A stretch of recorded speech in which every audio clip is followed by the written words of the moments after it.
So welcome to day two. I made the comment yesterday about the death marches that these tours typically are. So I think somebody said, "Is it Friday yet?" I kind of feel like it for sure.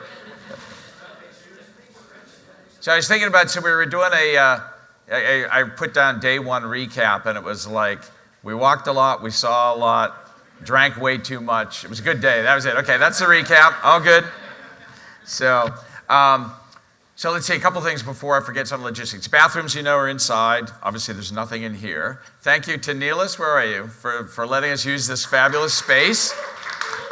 I mean, can you imagine this got set up last night while we were having a party. It's pretty cool, huh? And then actually, while we got our AV crew here, great job, guys. I mean, they've been moving around in here at 5:30 this morning, setting this up. I mean, pretty impressive stuff. So, and thank you all for last night. What a great night. I'll start that again. Today's we're gonna have a little easier pace. I think we've got two. I'm gonna do a quick case study on Craftwork. I didn't want to do a tour in there because we got a lot of people working. But if you get a chance and you see something here, you want to walk through, feel free to do that. Kind of check it out. Obviously pretty proud of what we've created there. And then we're gonna follow that case study with a panel. Two of our OGs, Jeff Johnson and Liz Dunn, and then we've got Jamie Russo from Global Workplace Alliance and everything co-working and everything co-working. So she came up last night, able to join us, and hopefully got a chance to meet some of you. But they're going to talk a little bit about the future of co-working, what's going on in co-working. So kind of a nice follow-on. Then we're going to get on a bus. We're going to go down to the Barlow. We'll have yet another meal. Which should be another good one. And then Barney Aldridge, who was the developer of the Barlow, is going to kind of take us through that story, which is, it's a fabulous place. It's had a bit of a torture, like a lot of these projects that are very crafted and very unique. They had some challenges. Hopefully he'll share some of that with us. And then we'll do a little walking tour. They're going to break us into 5 groups, so you can go see some of the different stores and things that they think are pretty unique.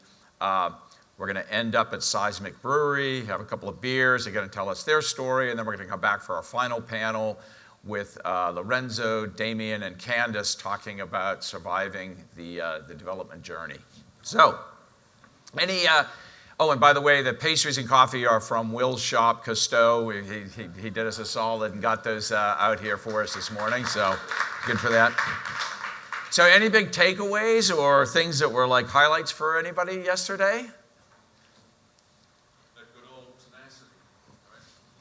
Yeah, plowing through. I didn't get to see the glass pavilions. How was Stanley, and how was that?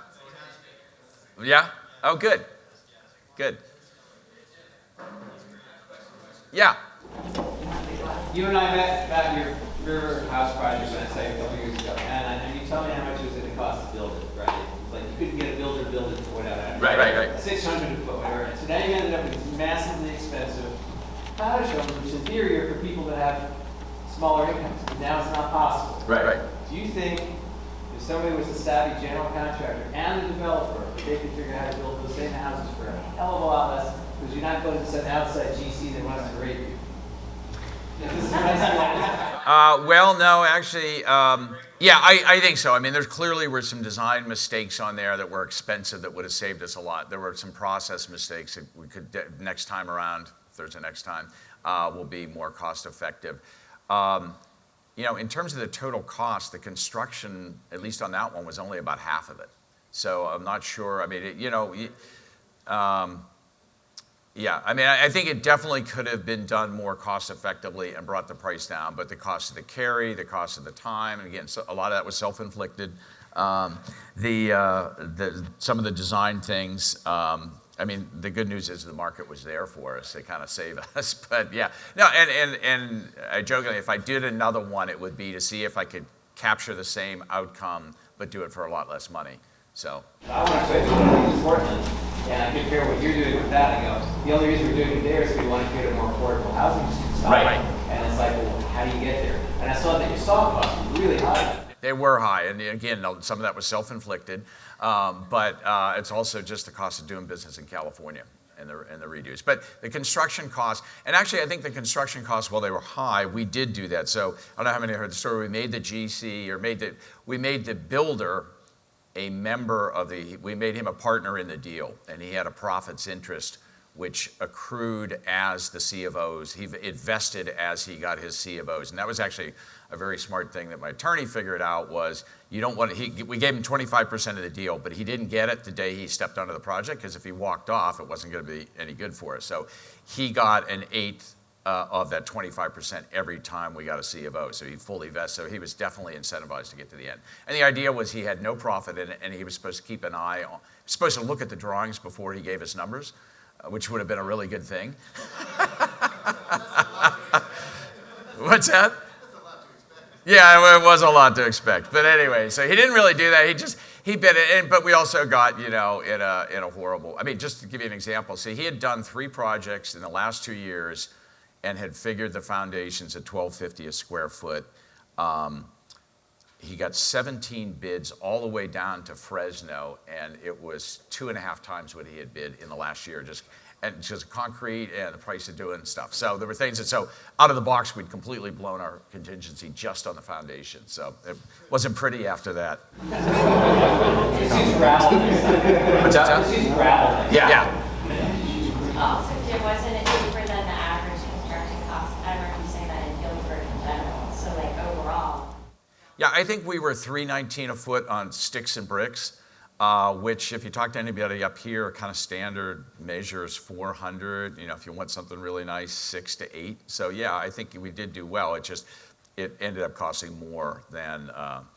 The funny thing is, when I originally laid that, my goal when I originally put it together was to sell those for $600, and then we'd adjust it, the pro forma, to $900.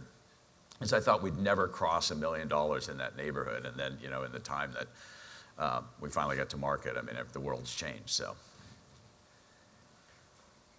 one of the themes that I thought was interesting yesterday was how many places and different venues we heard the importance of the entrepreneur or the developer being invested in the community and actively engaging the community. I thought Will and Eric's comments around that, and then we heard it several times, throughout the day.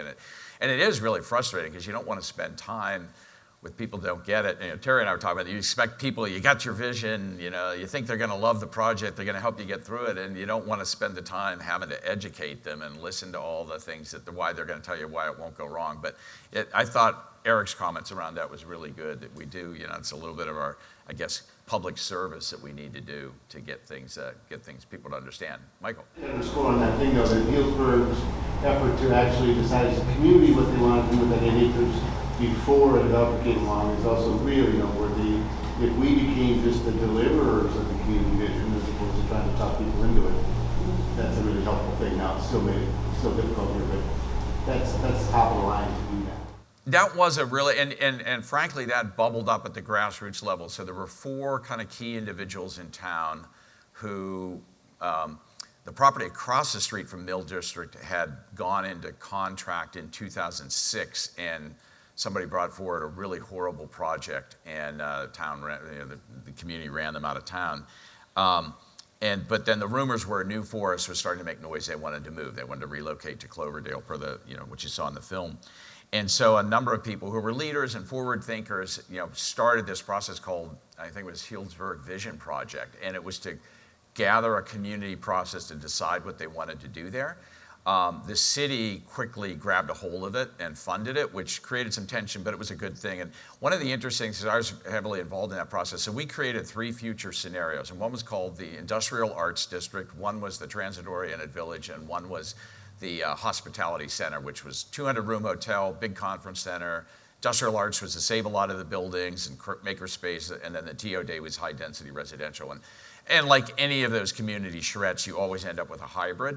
But having bookends and scenarios for people to react to rather than trying to create from whole cloth, I think is so much more valuable, because quickly we got to it. And then we did a game, after we'd done all that, then we did a game board where we had pieces, and one of the pieces was the roundabout, and I think 7 of the 8 schemes all picked the roundabout as the solution for that intersection. So that led to the city saying, okay, we got to find the funding, because nothing's going to happen on this site until we fix the infrastructure because it was so bad. So, all right. Really got to do this, and I'm like really hungover. Oh, by the way, who bought the green tea shooters last night? Was that you, Candace? You guys were at the bar. They just showed up at the table. It was like, oh no. Anyways, Philip, you had a question? Oh no. Oh yeah.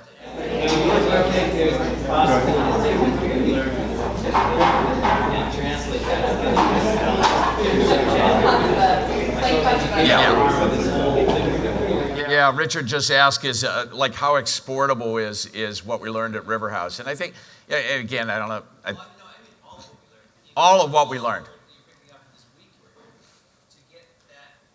It's a great question. I think it's hard because I mean I feel like it's hard because people come here, they're inspired. So you could do a tour of like city managers or public works officials, and they come and they get inspired, and then they go home and they immediately get down in the weeds and think of all the reasons why it can't happen. I think it's back to that capacity and leadership question. I think we just don't have people, and you know, I do have a lot more empathy for people in the public sector than I did, 5 years ago. When I see how many times, I mean, the amount of times, and this will probably blow some of you away here, but the amount of time that the staff spend over there responding to FOIA requests to see all of the city staff's emails because they think there's some hidden agenda going on and there's all these conversations. And so they're constantly managing risk, avoiding downsides, dealing with, people who just have way too much time and know the system, and they can't think strategically and they can't think out. So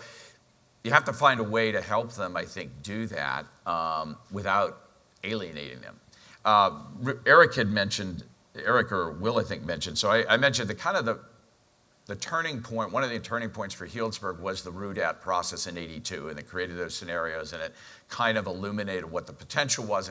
And I wouldn't say that, like everybody jumped in and that moved forward. It kind of moved forward and, back and forth and a little bit herky-jerky, but they started to do stuff in it. So in 17, a number of the citizens got together and said, we need to bring those guys back. So they actually wrote a proposal to the AIA. They got the RUDAT to come, it was the SDAT now, and they came back. And they looked at everything that had happened since '82 and then wrote a bunch of new recommendations, which was really interesting. They had 500 people show up at the public presentation of that. I mean, in a town of 12,000 people, it's pretty amazing. And they provided some really good, they provided kind of those good platitude kind of things, which I think was sort of helpful. But the problem now, and they've had a committee that's been meeting for almost 2 years now, trying to implement and execute on those recommendations. And it's just, it's hard stuff. And I think unless you have the authority, it's really difficult. But it does elevate the conversation. So, well, shall we talk about co-working? Okay, so let's see here. So I titled this because that's what this is. This was really an exercise in, I don't know that I still have learned my limits, but I learned that I can't do as many things as I thought I could.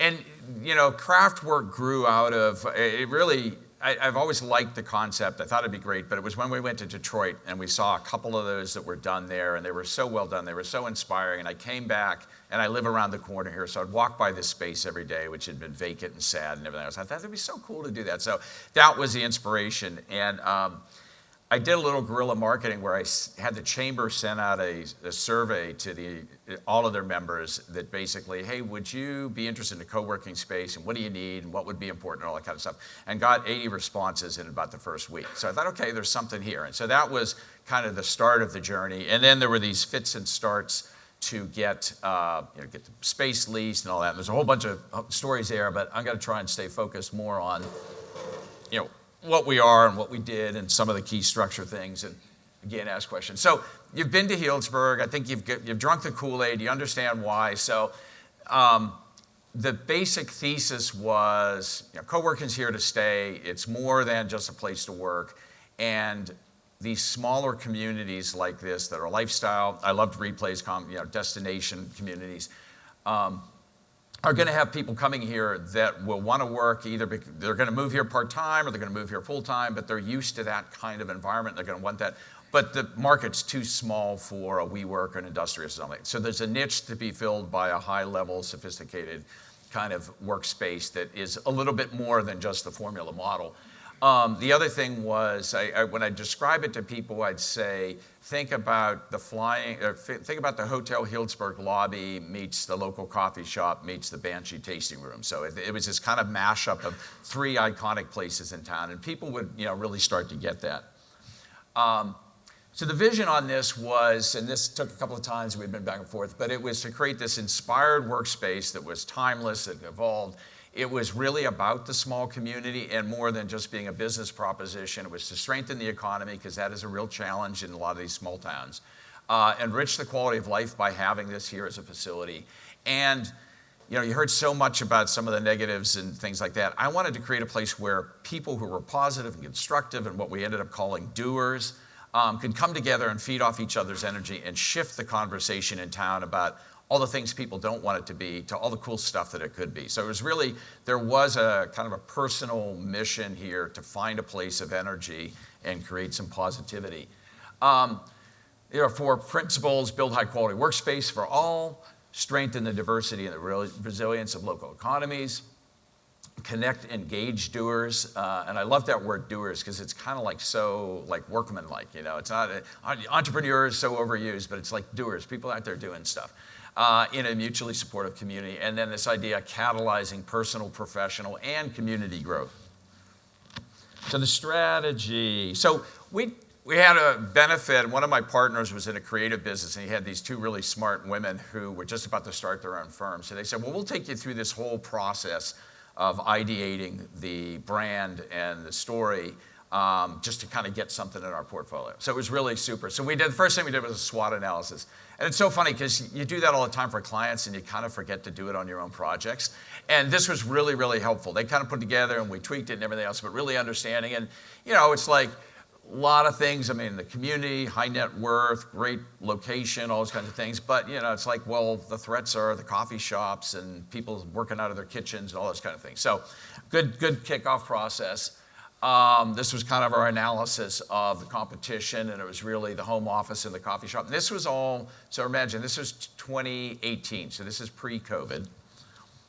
And then they took us through this thing, and it's much more complicated than this, but we did these 2 archetypes. So who are our users? And we came up with Steven, who was the guy from San Francisco. He, what were all the things he was interested in? And this narrative really helped us start to define who we thought our audience would be, and then how do we tell that story, and what are the amenities. And then the other one was, Natasha, who actually is a member here. So she was actually, we had somebody in mind, she was like the first person that signed up, so we used her as our archetype. But it's like, she just had her second child, she worked from home, really successful kind of very specialized tech accounting, super energy, great. So that was a really good way for us to just start thinking about it. It wasn't the physical space, it was about the business itself.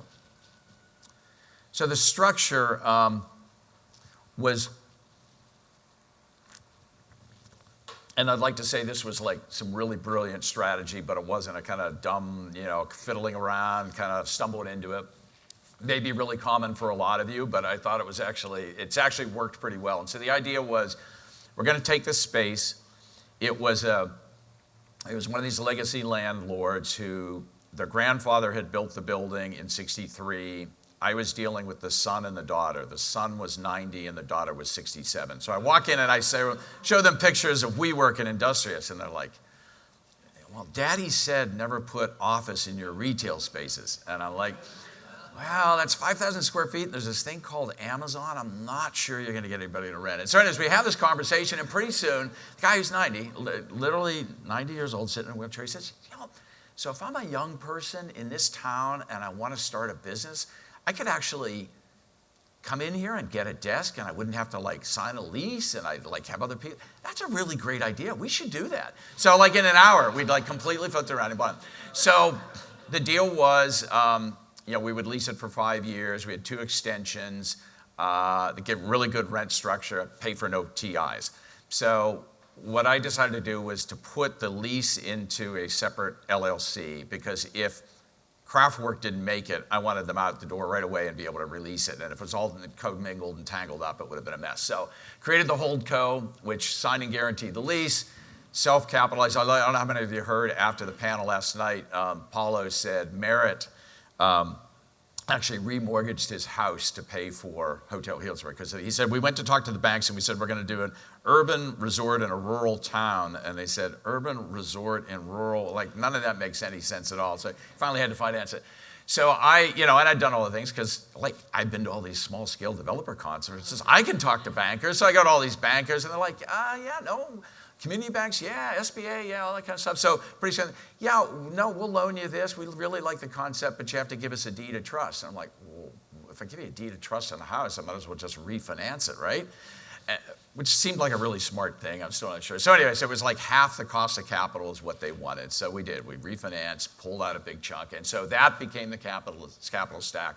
And it's a single member LLC that I own. And that actually has been enormously beneficial because the tax losses I had in the first year by Section 179, everything that we put into it has been huge, and it's been like it hasn't repaid it, but it's actually been a good benefit. I also mentioned the ADA tax credits, which we got to use 3 times on the space, and that all flowed through to this as well, and so to me personally. So there's a clause or something in the tax code that if you spend up to $10,250 on an existing building to provide facilities ADA compliant, you get a $5,000 tax credit. So it's not a deduction, it's a credit. And you can do that. So I actually was able to tranche that over 3 construction periods, and I got it 3 times. So it's $5,000 per year. Yeah, I think you also have to be a small business with like revenues under $2 million, which yeah, we definitely are. Probably per permit. It's a little bit like we were talking the other day about how great the 10% or 15% historic tax credit, rehabilitation credit was. It's just kind of self-reported, so it's not a high bar. I just tell my accountant I spent $10,250 on ADA stuff in it. He takes it. So, and then we created the OpCo, which is Craftwork LLC. So for that, I had 5 investors who put in cash, again, friends and family, and then 3 that are services. Guy who helped procure a lot of the furniture. He has one of the biggest furnishing businesses does Facebook, Pinterest, all that kind. Happened to live up here. Met him. He said, well, we'll help you through that process. Guy on the creative side, other guy on technology side. So they put in services and got that. It is a separate LLC, and at the time that we signed the lease, we did a triple signing, so we basically signed the sublease at the same time with the landlord and myself from the holdco to the OpCo. So the space, you've been in there, 4,500 square feet. It was interesting. Early on, I had done what I thought was the right way to do this. Most public space up front, semi-public in the middle, and then the most private spaces in the back. And we had a friend come up, Natasha Giuliano, who used to run a thing called Work Petaluma. And she came up and she said, in the city that would probably make sense, but up here people kind of want to feed off of that energy.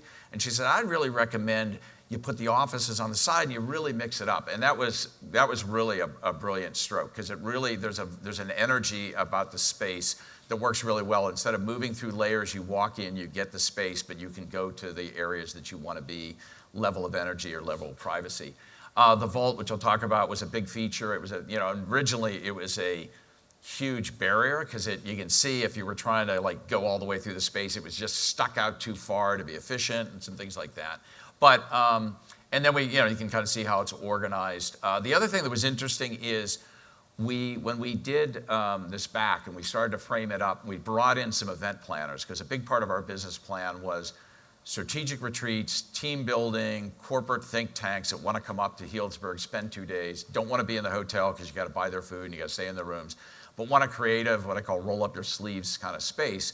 So we brought in a couple of event planners, and they said, because originally we had offices right here, because we needed more offices, you had daylight and all that. They said, if you had a kitchen back there, you could have caterer come in there, people can use the vault for breakout, you can use the workshop, you could rent the whole thing plus the patio. And that was actually another really big help. So the lesson in all of that was if you're pioneering something or you don't understand, get as many people in as many different times and just see what they have to say. I've learned a lot along the way of that. This was one of the early sketches, the build out. So there's three defining things in there that both set the table for what we created in terms of space, but were the kind of the fun piece. And the first one was the ceiling. So you can kind of see that had been, since 1963 when it was built, there was a drop ceiling in there. So all of that structure had never been touched, and we actually just went in and vacuumed it out. But when they cleared it out because they had to add sprinklers, it wasn't sprinkled. It was like so gorgeous.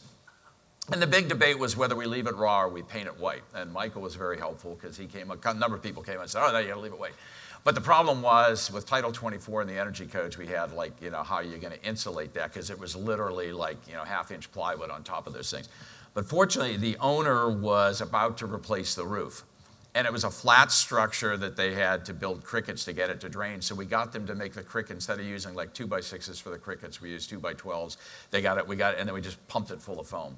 And it's worked great. It's been super efficient. Hottest of weather, the place stays really cool. There it is there, it looks like snow.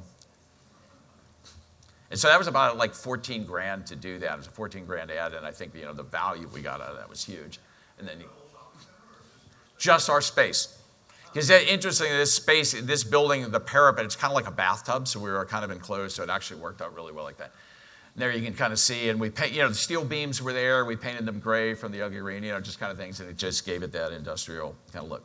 So the vault was another thing. I said, initially that was a barrier, but it was also, once we stripped all the sheetrock off it, it's this really cool kind of concrete monolith. The door and the hardware is so cool.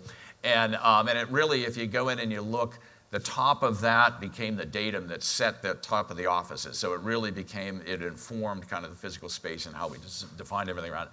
But the trick was, what do you do with this? Because that door, once you got in there, it was horrific. They had painted it with this green epoxy. It was dark, it was cold and everything else. So we said, well, we'll just cut the back out. I mean, how hard can that be? So, and that won't cost that much because it's some concrete work. So it's 18 inches thick and 2 layers of rebar. So this is, so I called up, what do? You call up the guy that's so concrete sawing. So they come up and they look at it and oh yeah, no, we can do that. And this was the coolest thing. So they attach this metal track, and that's the saw, and then it's powered by the water, and it just goes back and forth and back and forth. And every time it makes a pass, it adjusts itself 1/8 of an inch. So 2 days, it cut all the way through there. But look at the size of that blade. That's the blade. And so they just cut all around it like that. And then we cut the back of the building out and brought in a bobcat, and they just busted. So this was 5 tons of concrete right there.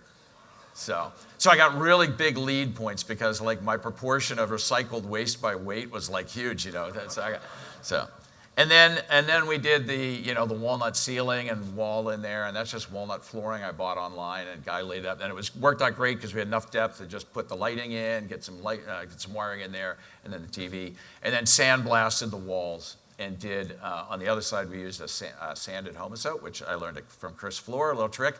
Cheap material, sanded, it looks like leather, great acoustics, and then you can pin up on it. So.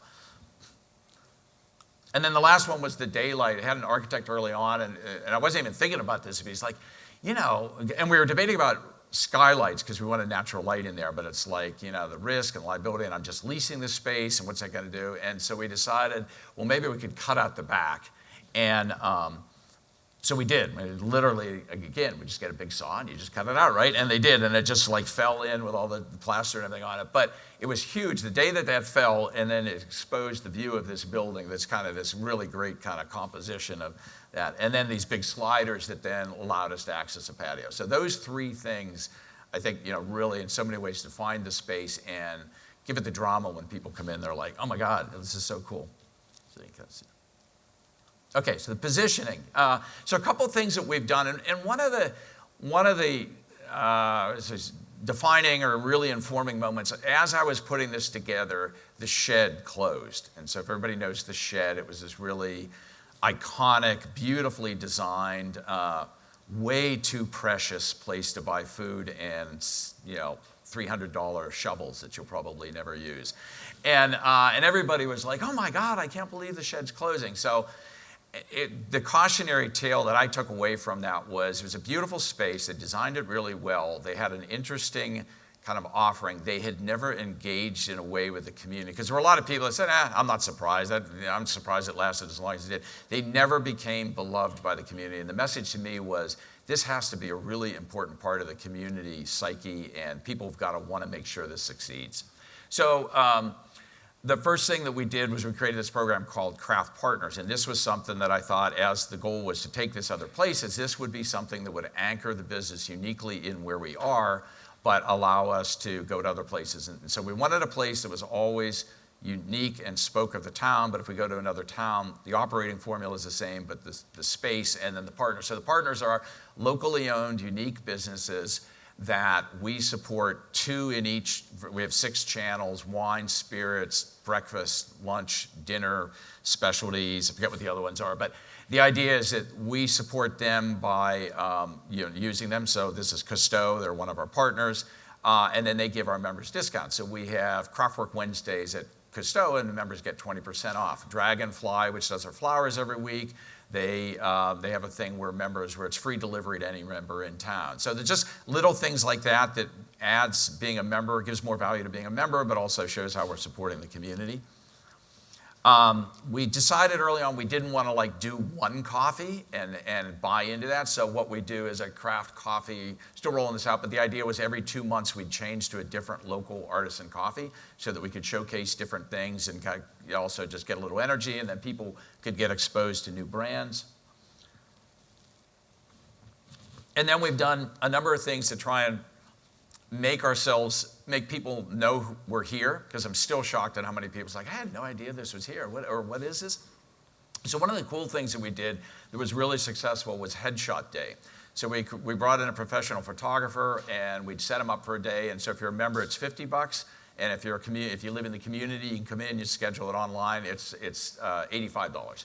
And we'd sell that out every time we did it, and people were like, oh, this is so great, I haven't had a new headshot. And it was a great way to get people in that didn't know we were here and feel like they were getting something special.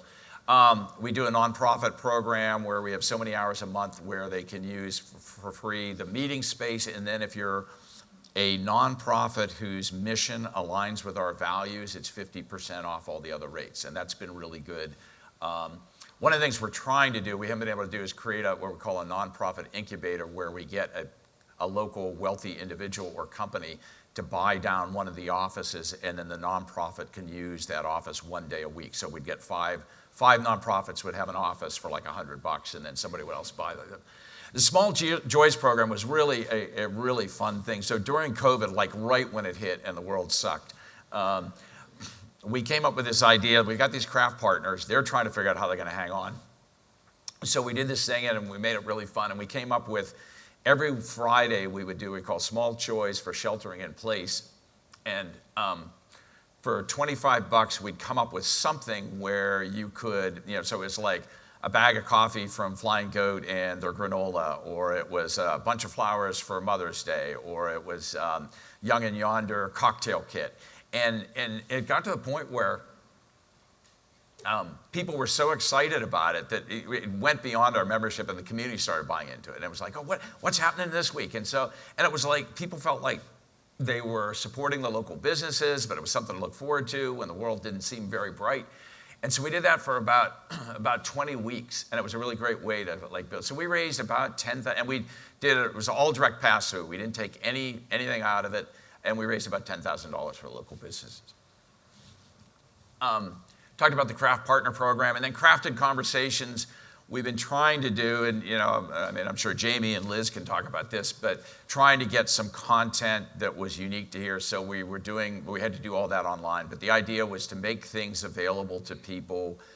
We had one guy who's a leadership coach, who's a member, and so we did a conversation with him about how are people in leadership, what is he learning from executives, and how are they dealing with COVID? And it was really fascinating. In fact, the one thing that he said that was really fascinating at the time was he said the introverts are doing really, really well, and the extroverts are really struggling, because they feed off of other people's energy, versus the introverts are really happy to be home working and a lot more productive. So he said, I've got one guy who's like super alpha extrovert, and he is not doing well right now at all, because he doesn't ever. So We recently just did a member survey, which was really a couple of data things. So we asked people what was the value proposition, and this was, I thought, really interesting. And this was even during COVID, separate work from home, help people be a lot more productive. The being downtown Healdsburg was a good call because people really saw that as a value prop, and you kind of get a sense of the amenity-rich target zone that we're in. It's really helpful. Being around other busy people, enjoy the people, and the workspace inspires you. So this was good because as we think about our next phase or what else we do, what really matters to people. The amenities, just trying to figure out again what people really value. Interestingly, the events was not a big deal, and I don't know whether that's because we still continued to try and do something even during COVID because we thought building that community was really important. It seemed to be a lot less important to people than some of the other things, obviously. We're using Proximity as our app, and it's really great. It's been a really great system, does all of our scheduling, point of payment, door opening, and conference room reservation. So I'd highly recommend that. Could be. I mean, we tried to do some things and maybe people weren't feeling but I also, well, you can see here, we also, I think, have an older demographic than if you were and more professional, older, which speaks to, I'm glad we spent the money on a little more sophisticated space, and they say it's not shag carpets and bean bags, because we do have that group. But I was surprised it's actually pretty evenly distributed too. And then where do you live? And the fact that they have lousy internet, but people are a lot in tech out in the country has really been, if they ever get, if Musk gets his Starlink thing up, it could be a real problem for us. But I do think people like coming into town and having a place and connecting. All right, the economics, we're just going to skip that one. Is that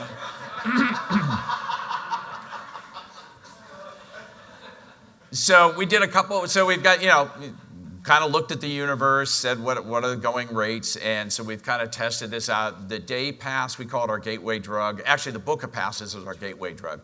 People come in, they buy a book of passes, typically the half-day passes. They do that once or twice, and they said, I just spent $400. This is so great, I'm just going to buy a membership. So that's been a great lead-in for us.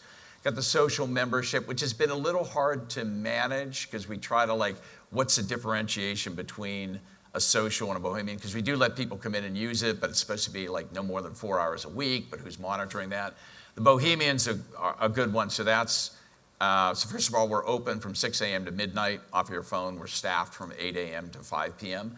So, and it does get used 7 days a week. People come in, and so the bohemian is sit anywhere, first come, first serve at the desk, so that's a pretty big group. The camper glamper were our dedicated desks, and again, from our friend in Petaluma, she said those are the highest value per square foot, so we built a lot of those. Those have been the hardest to lease up, and I don't know whether it's a COVID thing or whatever, but those have been a little difficult. Offices we're getting, I think, a really good premium for. People are kind of shocked, but when people come in, and it's interesting, people either say, wow, $1,200 for that, and I can get over Bob's Barbershop for $150. And it's yeah, but you're over Bob's Barbershop. Or they come in and say, wow, I get the conference room, the space is great, $1,200, that's a deal. So there's really is this kind of calculus that people either get the space and what it means, or they're calculating cost per square foot and they don't get it at all. And it's a pretty quick separation. Yeah, we only have it down one side. Then we created something new this year. We had a lot of people that said, I love what you're doing. I really want to support you. I want to make sure you make it, but I don't need a membership. What can we do? So we created this thing called Friends of Craftwork. So I said, well, how about this? Friends of Craftwork, $20 a month. You can do this. And they say, just give me an annual fee. Just make it a one-time fee. So it's $199. You get to come to the events free. You get $20 day passes, and you get 25% off the meeting space. And he thought it was so cool because he could use the app. He could schedule something. I didn't tell him he could go online and do that, whether he's a member or friend or not. But anyways, so that's actually been kind of an interesting offering because you've got people who are, let's say, impact investment, but they're not going to write a check to support the business, but they're going to support it in a way. And so $200 a year, and I might use it. We've had people come and do the book club here, stuff like that. So that's been pretty good. And then the last one we have is the I got that backwards, not ready to retire. Yeah. NT. And the idea there was we got all these people who live in the country who've done really amazing things in their careers, and they're out in the morning in their spandex riding their very expensive bikes, and the last thing they want to do is go back home and have breakfast with their wife. They really want to like stay in the zone so they can come here, have a coffee. They're talking to somebody, a young Turk who's developing a new company, and oh, remember when I did this? You might want to look at that. And so stay relevant, get connected into the community, have a place to go, and support what we're doing. And we've gotten a little bit of that, but we do have a number of people that are just like, we have one guy who has a membership. He comes in, he sits by the fire and reads a book, but he just loves being, he's 75, but he just loves being around young people. So that trying to create a place for everybody of all ages, I think is a very, in a community like this, has been an important part of it. Jamie, Liz, Jeff may have some different, I couldn't find a lot of, but I'm not a very good researcher. It's all anecdotal, but these were just some of the metrics and benchmarks I was trying to work off of. The industry, I think WeWorks was about 50 square feet per person. If we do our math and count all the butts and seats kind of thing, we'd be at about 55 members per seat. So if we have 65 seats, our model's 130 we'd be running really well. I think what we see is the industry is typically 2 to 3. And so I think we have 110 members at all levels. We have, we've never had a day where somebody couldn't get a desk. We had one day where it was close, but that was it. So it's been interesting that the churn, the daily maneuvering and all that kind of stuff. I mean, I don't know what Jamie, you might know, what the industry. Oh, really? Oh, really? Okay. Okay. The one metric I heard a lot was your occupancy costs should not exceed 40% of your gross. So your rent, your TIs, all that kind of stuff. And we're at about 30 because, like I said, we had a really favorable rent. And then revenue is a multiple, triple net lease. That was something I kind of tried to back into. And so you can see where we are on that. What was this other? So cost to build out. I actually think there was a lot of pain and suffering that's not recorded there in dollars, but we actually did pretty good. Furnished at $15 a foot, a lot of Wayfair. We had a deal with all those Aeron chairs. One of my partners worked for a big telecom, and they were moving their office, and they had 50 Aeron chairs, and they sold them to us for $2,000. So it's not like immediately, and we bought those like 2 years before we done. I just stored them somewhere because it's such a good deal. Like I said, literally a lot from Wayfair because I figured if it doesn't last 3 years, you can freshen it up. But the desks we did spend a lot of money on, and those new desks, if you go in there, you should check. We just bought the new desks in the back.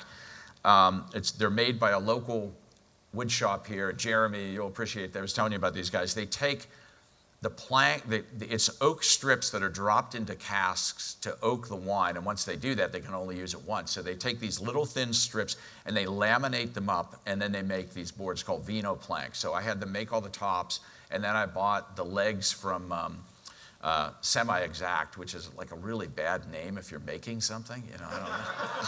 Like you need to talk to your branding firm. Semi-Exact? Wouldn't you want to buy something that's exact? But anyways, and they put them together, and they were like a third of the cost of what we bought the other ones. And they're really handsome, and then they're local. And then that one in the middle, they come apart, so you can snap them together. We can have individual hot desks, or we can make a big table. Revenue, our goal was $10 a foot for the first year. We were at about $4. Our rent was at $1.10. We started at 75 cents and we peak at $1.50. So again, pretty favorable rent structure for what we're doing, but we've got a lot in TIs. And the big part, I'm sure Jamie, Liz, Jeff will talk about this, just labor is the thing that kills you. And we started, it was really intensive. We were developing a lot of stuff. We had no model. I think we've got that dialed back now and really good spot, but it was pretty heavy. This was interesting. So we just recently did a thing for our investors. So this shows our operating expense is the line at the top. That white space in between is all the money that had to get fed into there. And we count our revenue in 3 streams: recurring revenue, which is all the membership stuff; non-recurring, which are the day passes and drop-ins; and then the space rental, which is the backspace in the conference room, somebody that just needs it. So you can see we actually started out and we're doing really well. By the 3rd month, we were way ahead of pro forma. And then, of course, April 2020, COVID hits. All of that kind of extra margin goes away. And that was when our members said, hey, you're too important to go away. Keep my membership going. And that was really great.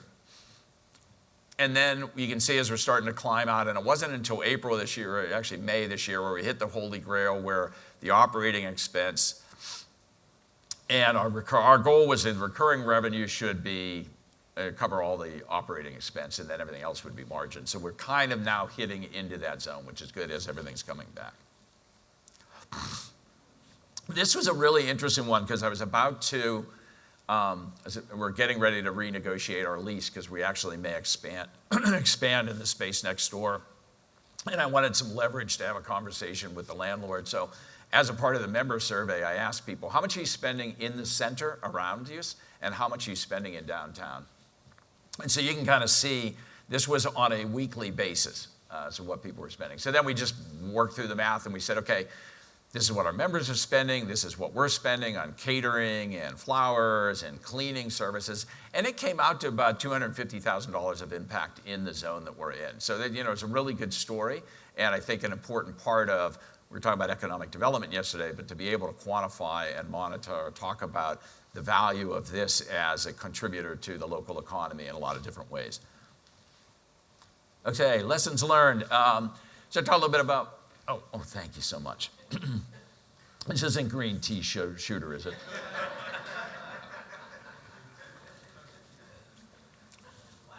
So the goal was 100 members in 100 days because that just sounded great, we'd have all the offices up in 90 days, build the community awareness and support. We'd have happy hours every month because who doesn't want to have a happy hour, become the place to be in Healdsburg, and break even in 6 months.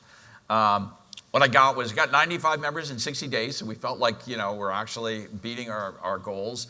All of the offices rented at opening, and we've had churn, but we've never lost a day's rent in the offices, so feel really good about that. There's not a waiting list, but there's this karma where somebody says, I really don't think I can continue, and somebody calls, hey, do you have an office? So it's actually worked out really well. Had challenges with the dedicated desks, as I said. Utilization's been more like 150 square for people. This has been really interesting. So we have two member types.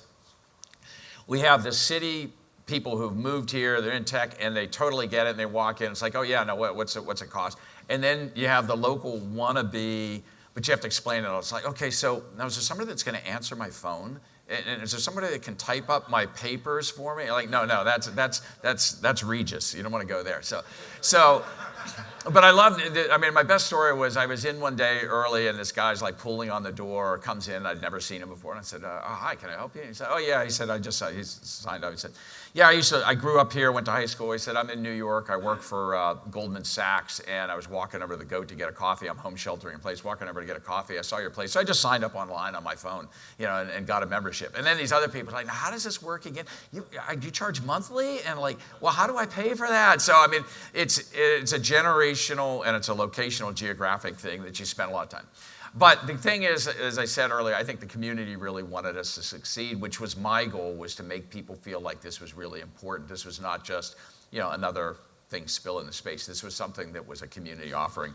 And as we hopefully go to other places in towns like this, that's really the thing.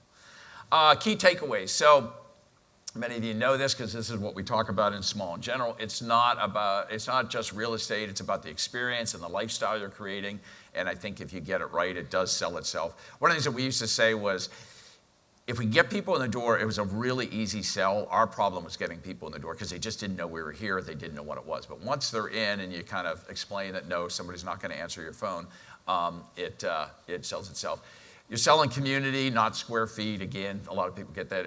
This was really interesting. So I ran out of money and I couldn't finish it the way that I had it in my mind's eye. So we kind of opened.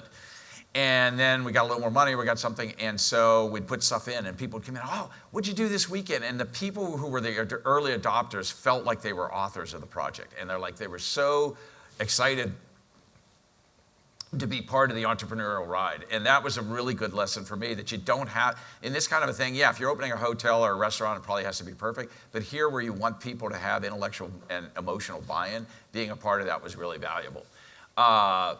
Perfect timing.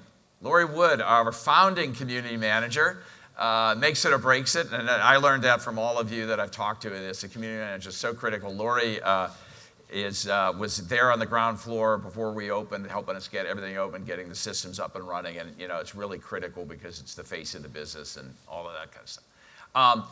this was an important, and this was an intrinsic decision that I made early on, but I really feel like it was right on, and it's almost a retail operation. It's not office, and you have to be on the ground floor. And so having that merchandising and being the window, and there were a couple spaces that were second floor offices that were, big where SoFi used to be, and the brokers were trying to, I was like, I don't want to be there. I want to be where you can get in and out quickly. You see the vibe. You're on the street level. It's retail, and you have to think like a retailer. And so don't hire office designers, hire restaurant designers.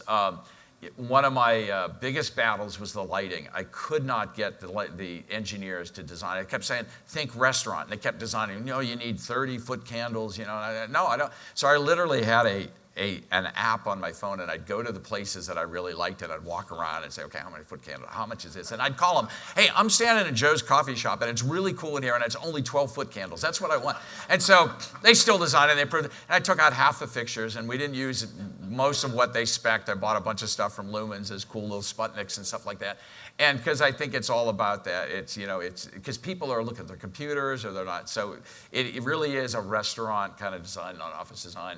Must-haves, cool operating app, high-speed internet. The Chromecast and AirPlay, I don't know if you walked around. So we have Chromecast on all our big screen TVs. And it's like having rotating art. I mean, I love the way it kind of animates the space. And then the other thing that was great was Sonos. So we use the Sonos system throughout, so you can adjust the speakers wherever you want, change the channels. Sit-stand desks have been a big else.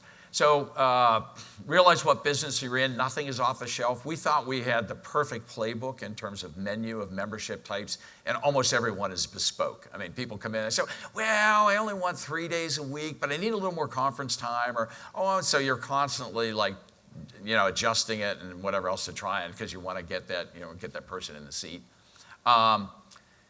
Not a huge income generator. I don't know, is that right, Jamie? Do you hear that? It's not a huge income generator from your other people? Yeah, it depends. Okay, good. There's hope. But it is a passion play that hopefully creates other value. And, in my case, I feel like this is an anchor for the community, and there's a need to assume that role, very much like, we heard yesterday. Okay. Jim, do you have problems with parking where your folks will park right in front of the donut shop or something, and then the donut shop folks get really upset with you all? Is there a parking challenge? Not yet. And it was kind of dumb luck because, here you are so close to the square, but we have free parking, and it's kind of all day. So there's always been, by the code, the center is underparked.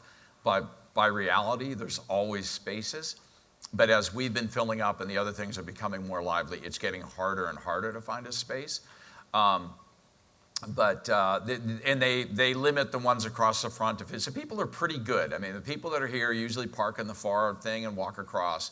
But the parking has been huge, and I would not have thought that would be such a, it's such a walkable town. It's like, but the parking has really been a huge asset for us, but has not been a problem yet.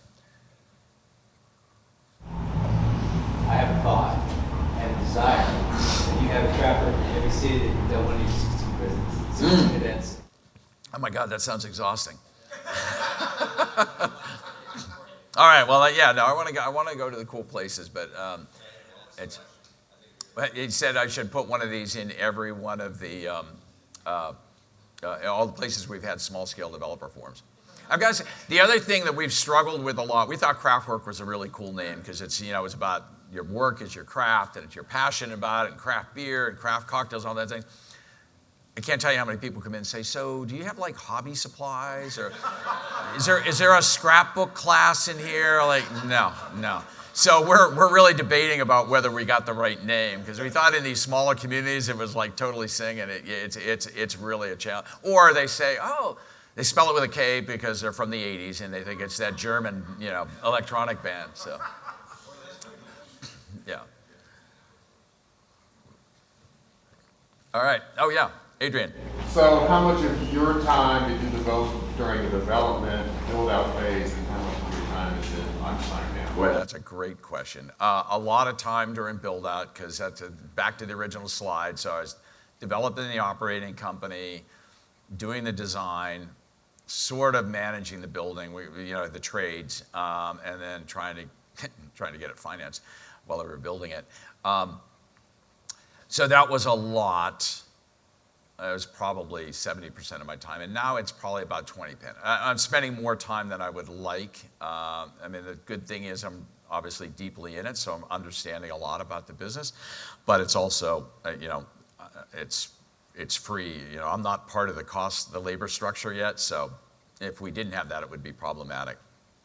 But I will say, I love coming in here every day. I mean, it's one of those things you do it because it's not just about the money. So, Chris. Did you think about scaling up from the every 2-month coffee offering to a wine offering? Yes. Well, I've been trying to get a liquor license so we could do things in here because I think that, and it'll be interesting to hear from Liz because I think you're doing that, right? You're doing drinks.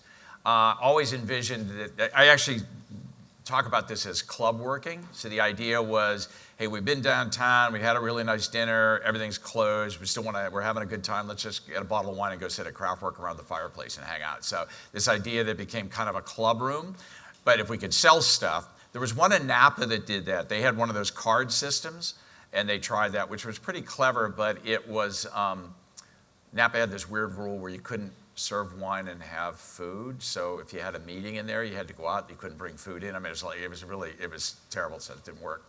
The other thing I was going to say too, I was worried about 4,500 square feet either being too big or too small. And for me, it's kind of the Goldilocks size in this location.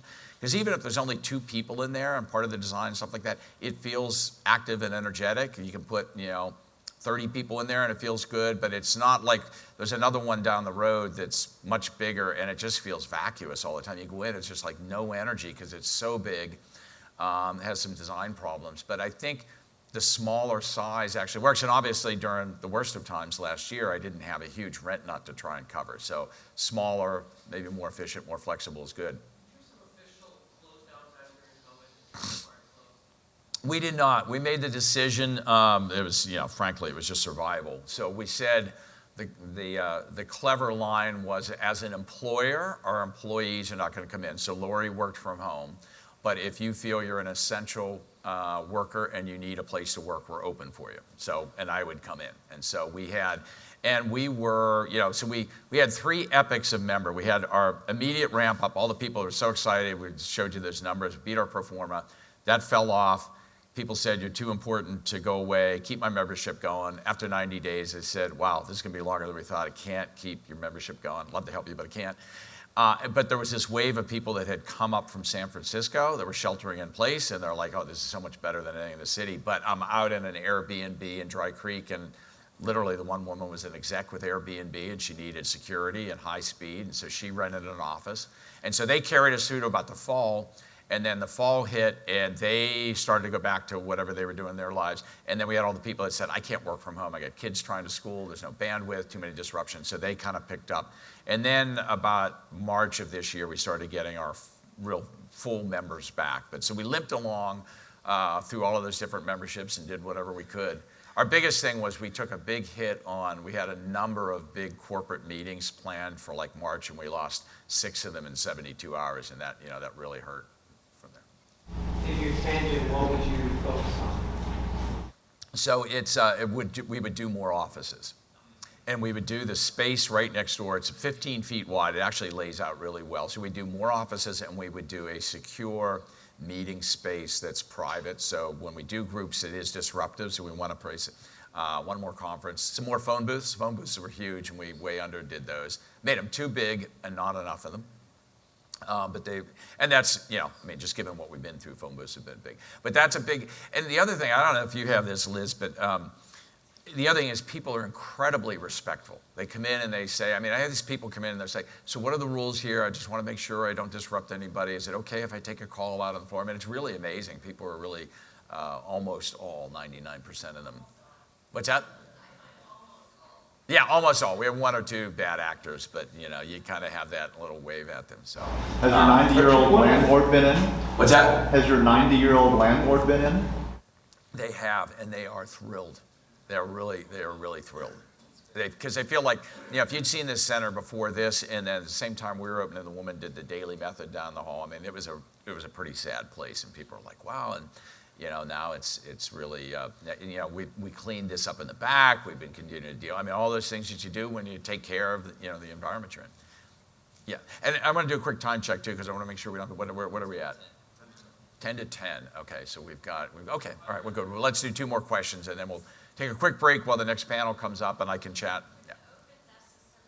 COVID with all the Zoom, is that like a challenge, if you're on Zoom? Or you mentioned about phone booths, but you can't I'm just wondering how people do the conference calls with other people and stuff. Well, they'll go in the phone booths typically, or people, it is amazing how adept people got with technology. Earpods, headset, and just you don't have to talk real loud. And so you'll see, if you walk in, there'll be people sitting in the open desk area, doing whatever they're doing. We made a few, we obviously, and that was the other good thing about the really kind of limited infrastructure. We spread the desks way out.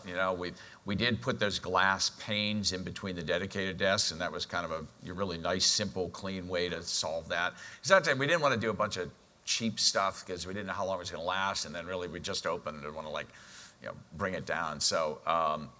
And then I'm trying to think of something. I got this from Liz. We did blotters that we stamped, and we'd put them out every day. We'd change them out. We had Young and Yonder made little hand sanitizer that we'd have on the desk. So there were some fun things that we did like that. Do you have any ambient noise that kind of? No. Well, the music. And I will say the Sonos, if you play with it, you dial it in enough and spread it around. It's like a bar. It just it creates a little bit of white noise. Yeah. Sorry, there's one over. Yeah, Ryan.